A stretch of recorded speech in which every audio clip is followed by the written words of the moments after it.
Hi friends, எல்லாரும் எப்படி இருக்கீங்க? நல்லா இருக்கீங்களா? இன்னைக்கு சூப்பராகிட்டு காலையில் பிரேக்ஃபாஸ்ட் லஞ்சும் பார்க்க போகிறோங்க. காலையில் பிரேக்ஃபாஸ்ட் லஞ்சையும் பார்க்கலாம். வீடியோ கடைசி வரை ஸ்கிப் பண்ணாமல் பாருங்கள். காலையில் பிரேக்ஃபாஸ்ட்டுக்கு வந்து அடைங்க, அடை பண்ணியிருக்கேன். பாசி பயிரும் கடலமாவும் வச்சு வெஜிடபிள்லாம் போட்டு அடை பண்ணியிருக்கேன். ரொம்ப டேஸ்டியாக இருக்கும். இந்த வீடியோ வந்து அம்மா மகள் சேனலில் வரும், பாருங்கள்.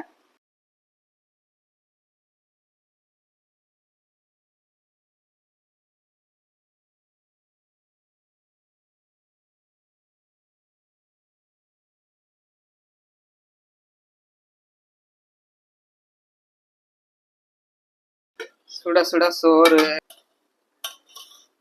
காரக்குழம்பு,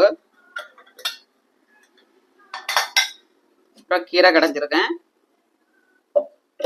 சம்மந்திங்க, மாங்காய் போட்டு கிளிமூக்கு மாங்காய் போட்டு சம்மந்தி. வீடியோ வந்து எங்கள் சேனலில் வரும், பாருங்கள். எங்கள் வீட்டில் லஞ்சு பிரேக்ஃபாஸ்ட்டும் பார்த்தாச்சுங்க. உங்கள் வீட்டில் என்ன லஞ்சு பிரேக்ஃபாஸ்ட்டும் கமெண்ட்ஸ் பண்ணுங்கள். மீண்டும் நெக்ஸ்ட் வீடியோவில் சந்திப்போம். பாய்.